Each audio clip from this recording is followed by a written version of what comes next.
name is Oyster Annie, and I work at Pemmitic Sea Farms.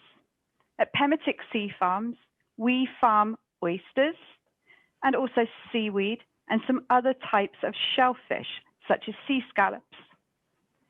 Today, I'm going to read you a story called Farming on the Sea by Kellie Peters. And this story is also about an oyster farm.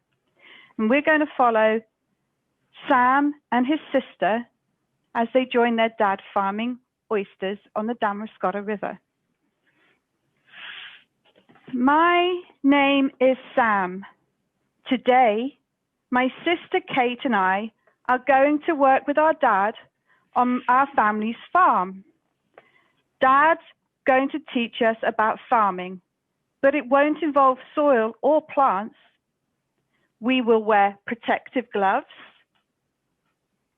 a bit like these, life jackets, and waterproof boots. And here is a life jacket, and here are the waterproof boots that I wear. Can you guess where we will be farming and what we grow? My family grows American oysters in the Damariscotta River, a tidal estuary of mid-coast Maine, at our farm, Norumbega Oyster. An oyster is a mollusk, also called a bivalve. That is a type of shellfish that has a soft body tucked inside two shells that are connected by a hinge. Oysters live on the bottom of the ocean.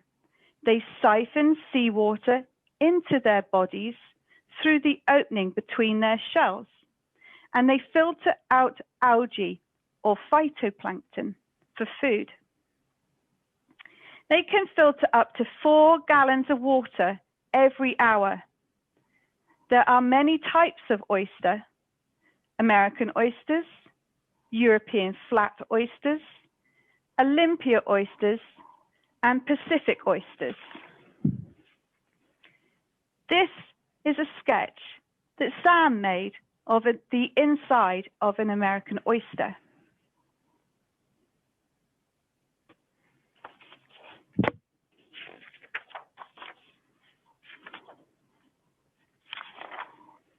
Before heading to the sea farm, we are going to a shellfish hatchery to see where Dad gets his baby oysters each year.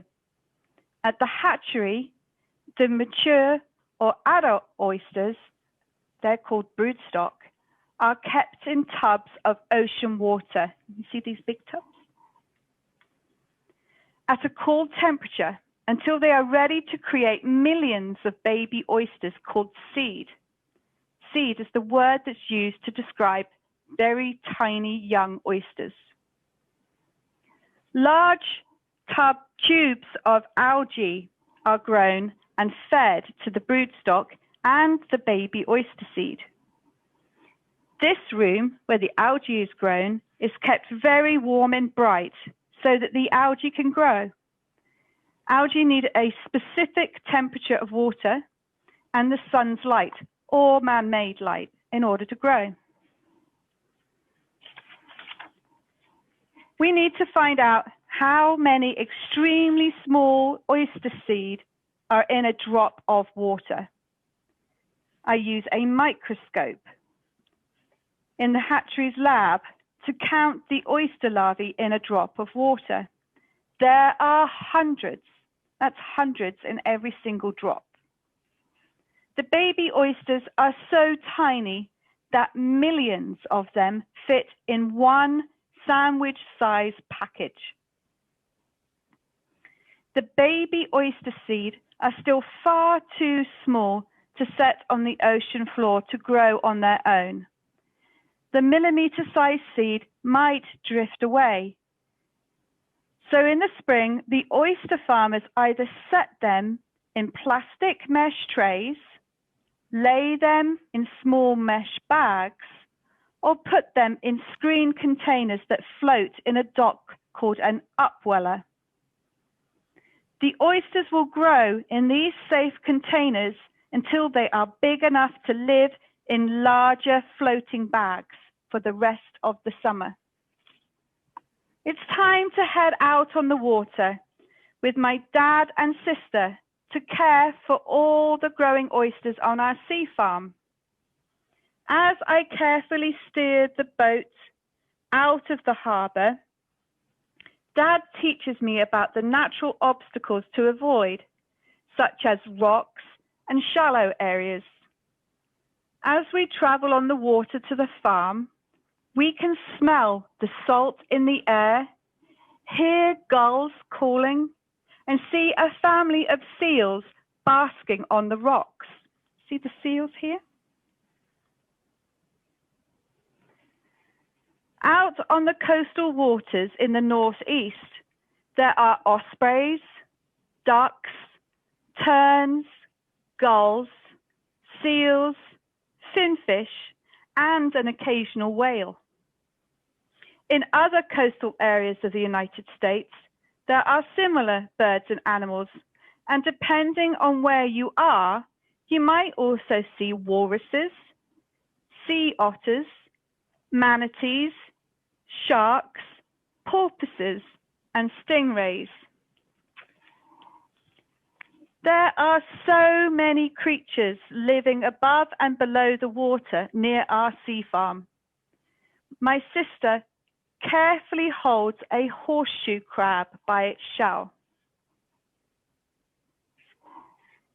And this is what a horseshoe crab shell looks like.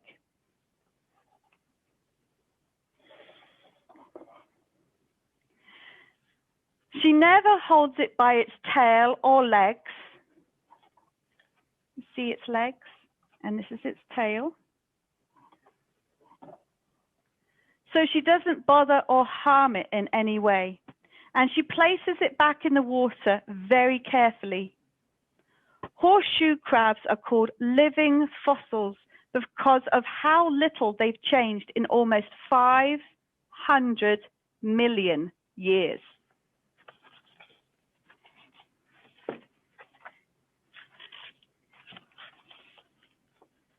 Today, we raise bags of oysters that are 6 months old out of the water, remove the seaweed, and check to see if they are growing well.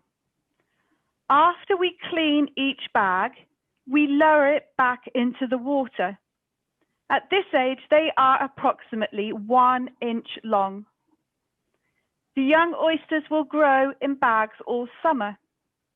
In the fall, we will set them on the bottom of the sea, where they will spend 2 more years eating and growing until they are ready to be harvested.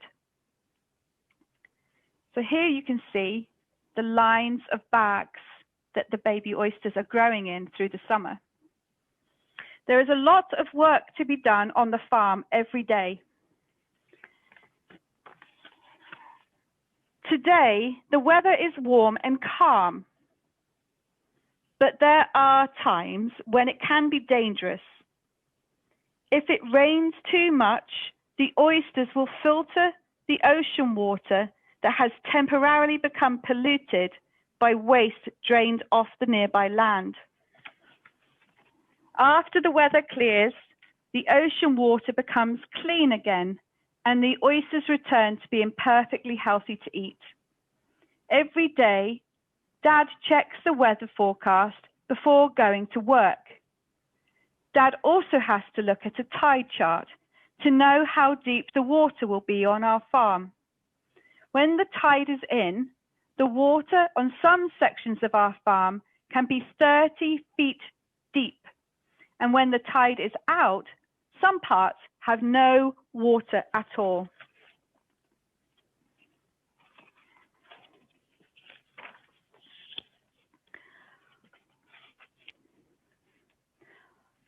On land, a farmer harvests the crops by pulling them up from the soil or picking them from plants.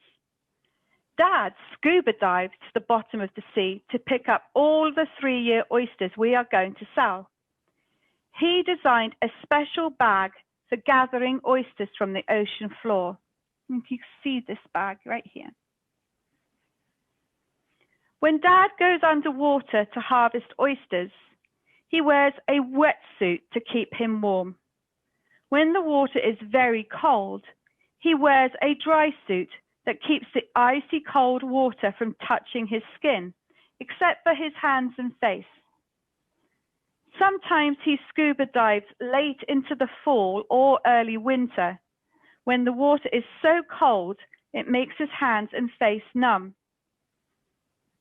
He also wears a mask over his eyes so he can see, a buoyancy compensator, which is a vest that fills with or releases air to help him float or sink, and a regulator to give him air to breathe from the tanks that he wears on his back. And here you can see the tank that's on his back. You can see the mask that he uses to see, and you can see the buoyancy compensator that he wears in order to float. As Dad picks up the oysters, he has to be sure they are alive and healthy. Do you know how to tell if an oyster is no longer alive? If the shell is open, the oyster is no longer alive and is not safe to eat. After we gather the harvest, Dad shows me how to choose the best oysters to sell. The harvested oysters stay in submerged bins filled with ocean water. You can see those bins here. They are carefully sorted, counted, and cared for.